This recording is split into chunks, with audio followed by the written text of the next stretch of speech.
快救我！快救我啊！救我！救我！救我！救我！救我！好吗？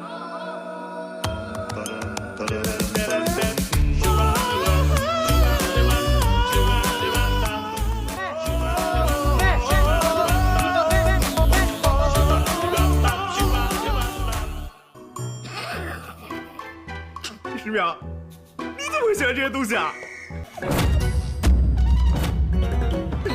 school में mid term exams होने वाले हैं। शाओजी मैथ सीखने में लगी हुई है, पर फार्मूलाज याद करने में उसे काफ़ी मुश्किल हो रही है। वो सोचती है कि जिसने मैथ बनाया वो तो मर गया, लेकिन हमें फंसा गया।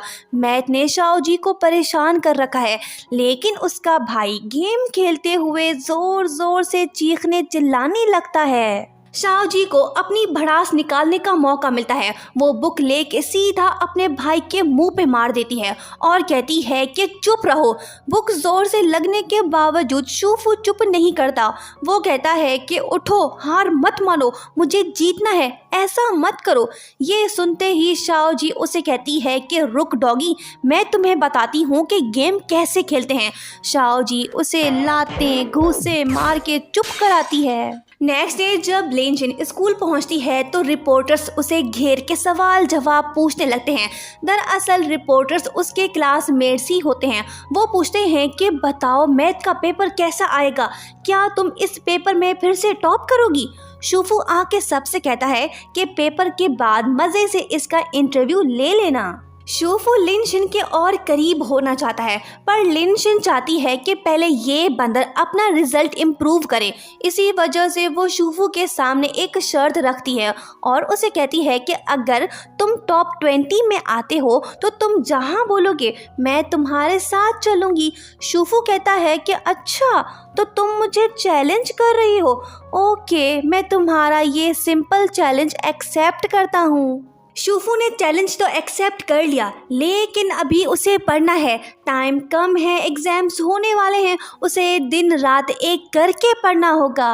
जब वो क्लास में पढ़ रहा होता है तो तभी अचानक से काइशन नींद से उठ के कहता है कि भाई, मैंने एक डरावना सपना देखा है। शूफू पूछता है कि क्या देखा। वो कहता है कि मैंने देखा कि तुम पढ़ रहे हो। शूफू कहता है कि अच्छा, फिर से सो जाओ और आगे देखो कि मैं कौन से नंबर पे आया हूँ। वो कहता है कि ठीक है, मैं सो जाता हूँ।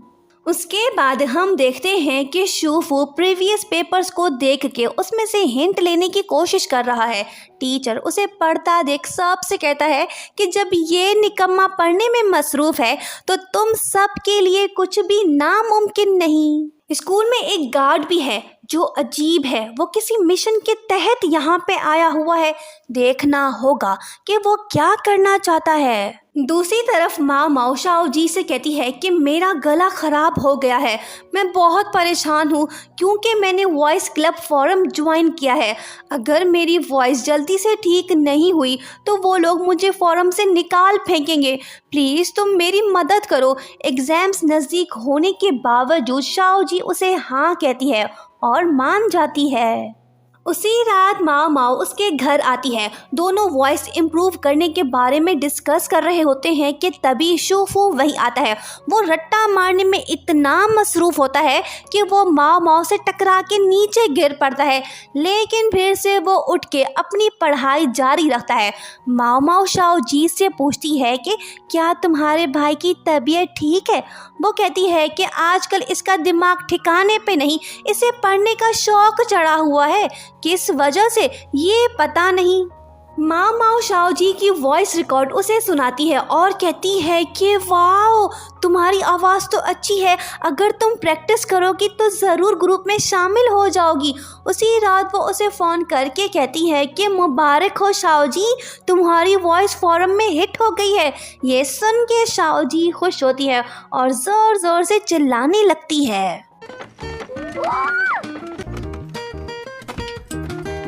एग्ज़ाम्स होने में एक ही दिन रह गया है। माओ माओ अब परेशान दिखाई दे रही है क्योंकि उसकी फ्रेंड शाओजी एग्ज़ाम्स की तैयारी करने के बजाय वॉइस को इम्प्रूव करने में लगी हुई है।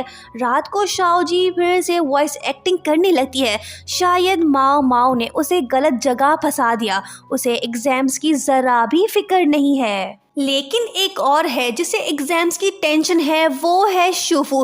पर शाओ जी उसे डिस्टर्ब कर रही है, पढ़ने नहीं दे रही। वो कहता है कि खुदा के वास्ते चुप कर जाओ, कल मेरा पेपर है।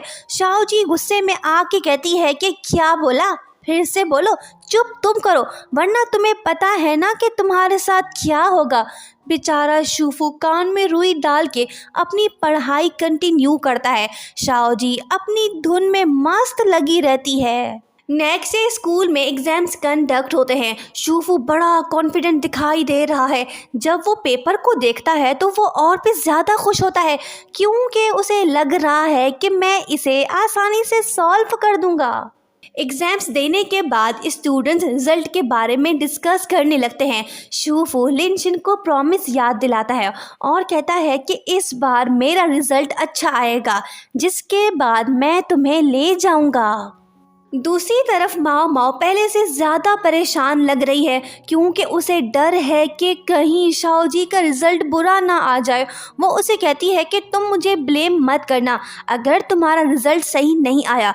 शाओ जी उसकी बात को इग्नोर करती है और कहती है कि क्या तुम जेलस हो रही हो, क्योंकि वॉइस फोरम में मेरे फैंस ज़्यादा हो गए हैं। रात को शूफू अपने पुराने कंप्यूटर में नियर बाय बीचेस को सर्च करने में लग जाता है। रिजल्ट आने के बाद वो अपने प्यार को वहाँ ले जाना चाहता है। शाओ जी आके उसे कहती है कि हटो, मुझे कंप्यूटर चलाना है। जब वो कंप्यूटर के सामने बैठती है तो शूफू उसके पीछे खड़ा हो जाता है। वो कहती है कि दफ़ा क्यों नहीं हो जाते। वो कहता है कि मैं कहाँ जाऊँ। वो कहती है कि जाके देखो कि डिनर रेडी हुआ कि नहीं। शूफू के जाने के बाद शाओ जी वॉइस क्लब में साइन इन होके अपने फैंस को रिप्लाई देने लगती है, पर हम देखते हैं कि शूफू चोरी छुपके से आके उसके पीछे खड़ा हो जाता है। अपनी बहन को चैटिंग करते देख उसकी हंसी निकल पड़ती है। शाओ जी उसे कहती है कि आने से पहले तुम्हें बताना चाहिए था ना। वो कहता है कि मैं क्यों बता के आऊँ, ये रूम तो मेरा भी है, तुम मुझसे कुछ छुपा रही हो।